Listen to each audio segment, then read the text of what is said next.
నమస్తే. తెలంగాణ రాష్ట్ర రాజకీయాలు పచ్చగడ్డేస్తే బగ్గుమన్నట్టు కనిపిస్తున్నాయి. ఓవైపు అధికార కాంగ్రెస్ పార్టీ, మరోవైపు ప్రతిపక్ష నేతలు. ఇక తంత్రాలు, మంత్రాలు, క్షుద్ర పూజలు. హరీష్ రావు అందుకే కొన్ని దేవాలయాలకు పోయినని కాంగ్రెస్ చేసిన ఎలిగేషన్స్కు లీగల్ నోటీసులు పంపించారు. అటు ప్రభుత్వ విప్పు ఎమ్మెల్సీ అయినటువంటి అద్దంకి దయాకర్కు అండ్ దాంతోపాటు media communication chairman Sama Rammohan రెడ్డికి and PCC chief Mahesh Kumar గౌడ్కి ఇప్పటికీ ముగ్గురికి నోటీసులు వచ్చినాయి. రైట్ నౌ డిస్కస్ చేసే ప్రయత్నం చేద్దాం. ఆర్ఎస్ ప్రవీణ్ కుమార్ కావచ్చు, బీఆర్ఎస్ పార్టీ ఇతర నేతలు కావచ్చు, కాంగ్రెస్పై మండిపడుతున్నటువంటి పరిస్థితి మనకు కనిపిస్తుంది. Right now Congress party senior నేత మానవతరాయ్ గారు ప్రస్తుతం మనతో పాటున్నారు. సో ఎట్లా చూస్తారు ఆర్ఎస్ ప్రవీణ్ కుమార్ కావచ్చు, లేకపోతే హరీష్ రావు కావచ్చు, ఇటు లీగల్ నోటీసులు పంపిస్తున్నారు, ఇటు హిందువుల ఏవైతే విలువలను అవమానపరిచే విధంగా మరి కాంగ్రెస్ పార్టీ కామెంట్స్ ఉన్నాయని చెప్పేసి చెప్తా ఉన్నారు. సో ఏంటి మీ కామెంట్ ఏంటి? ఇప్పుడు ఆర్ఎస్ ప్రవీణ్ కుమార్ ఏ పార్టీ హిందో మనకు అందరూ తెలుసు. ఏ విధంగా ఆయన గురుకులాల సెక్రటరీ ఉన్నప్పుడు పిల్లల్ని ఏ విధంగా ఏ బాటలో నడిపించిండో, తర్వాత ఏ విధంగా నేను దేవుడిని నమ్మను, హిందూ దేవుళ్ళని నమ్మను అని ప్రమాణం చేసిన వీడియోలు ఇప్పటికి కూడా ఉన్నాయి. ఆయన మాట్లాడితే విలువ ఉంటుంది, అర్థం ఉంటుంది. ఏమన్నా ఆర్ఎస్ ప్రవీణ్ కుమార్ అనేవాడు ఎక్కడ ఏ అండకు ఆ గొడుగు పడతాడు. రాజశేఖర రెడ్డి ముఖ్యమంత్రిగా ఉన్నప్పుడు నేను క్రిస్టియన్ అని చెప్పుకోండి, ఎందుకంటే ఆయన క్రిస్టియన్ కాబట్టి.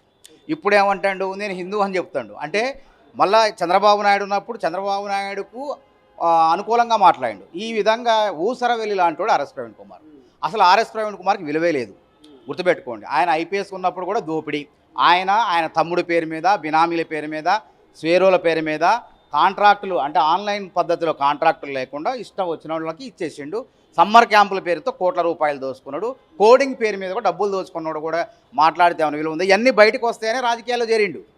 ఇవన్నీ ఎందుకంటే ఏ రోజైతే ఆడ దేవుడు లేడు, ఎవరు లేడు అని మాట్లాడిండో, ఎప్పుడైతే బీజేపీ వాళ్ళు సిబిఐని వాళ్ళ తర్వాత వాళ్ళందరినీ ఉసుగొలుపుతారని చెప్పి భయపడి ఎమ్మడే బీఎస్పీ రంగు పులుముకున్నాడు. అది కూడా కేసీఆర్ గారు ఆలోచన మీద, ఎందుకంటే ఎస్సీ ఓటు బ్యాంక్ గెలిచాలని.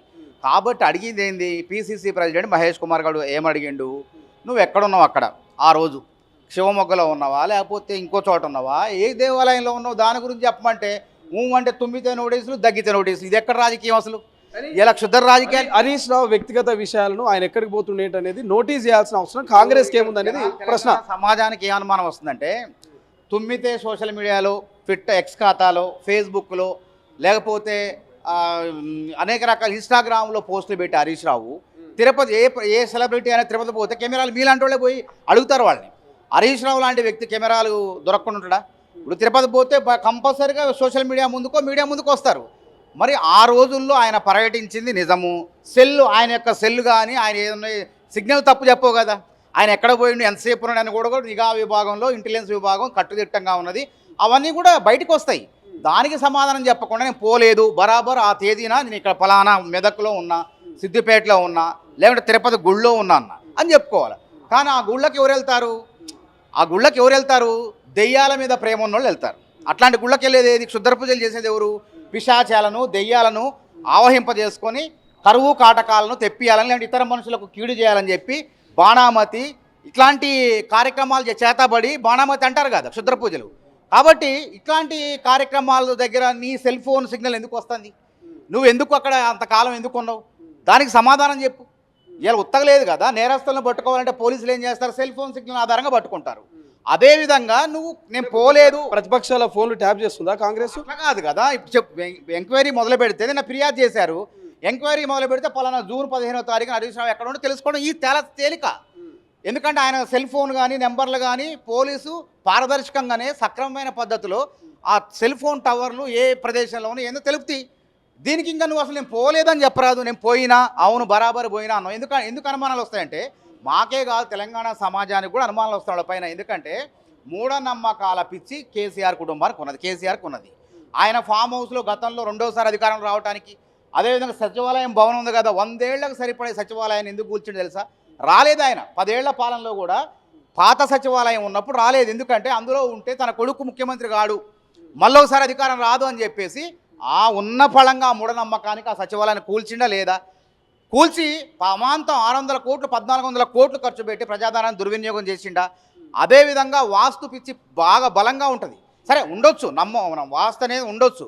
కానీ క్షుద్ర తంత్ర రాజకీయాలకు పెట్టింది పేరు ఎవరంటే కేసీఆర్ గారు అని గతంలో ప్రచారం అయింది. మేమంటాం కదా, జనం అనుకుంటున్నారు. అదేవిధంగా ఈ మధ్యకాలంలో ఏమనుకున్నారు వాళ్ళు, ఆయన ఎవరు ప్రకాష్ కార్పొరేషన్ చైర్మన్గా చేసినాడు. టీవీ డిబేట్లో డైరెక్ట్గా ఈసారి వానలు పడొద్దు నేను కోరుకుంటున్నాను. ఒక బీఆర్ఎస్ నాయకుడు కేసీఆర్ లాంటి వాళ్ళకి సలహాలు ఇచ్చే వ్యక్తి ఈ సంవత్సరం తెలంగాణలో వానలు పడవద్దు, అప్పుడు కాంగ్రెస్ ప్రభుత్వమే అంటే కాంగ్రెస్ ప్రభుత్వాన్ని ఇరుకుని పెట్టడం కోసం, కాంగ్రెస్ ప్రభుత్వాన్ని ఇబ్బంది పెట్టడం కోసం ప్రజలు కష్టాలు పడాలా, రైతులు కష్టాలు పడాలా?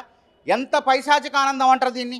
ఇంతకన్నా మూర్ఖులు ఎవరన్నా రాజకీయాల్లో ఉంటారా? ఏదన్నా కొట్లాడు కాంగ్రెస్ ప్రభుత్వం పైన. మేము 10 ఏళ్ళు కొట్లాడినాం.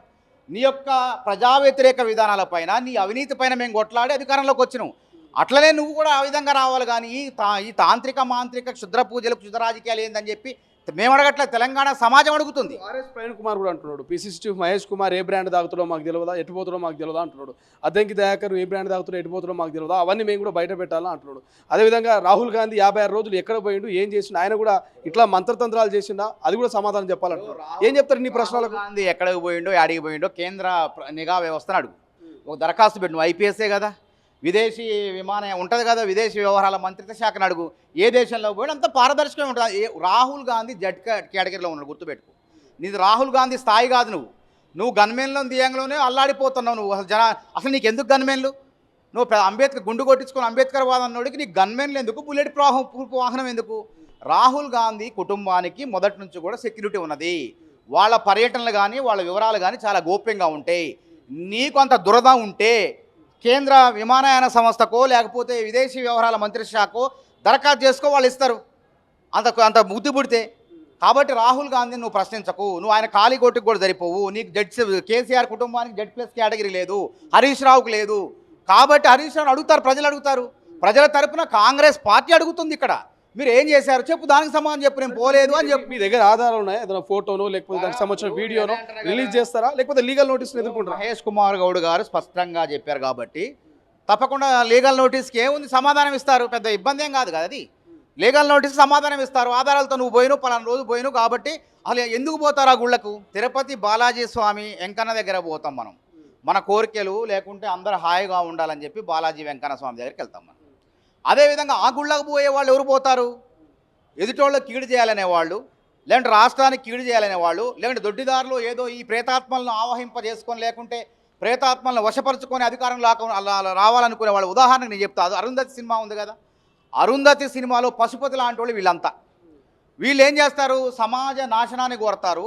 వాళ్ళకి దక్కకపోతే ఈ పిశాచాలు అవుతారు. అంటే చేతబళ్ళు, ఈ బాణామతులు ఎక్కడున్న తాంత్రిక విద్యలు నేర్చుకొని వాళ్ళని పొందే విధంగా ప్రయత్నం చేస్తారు.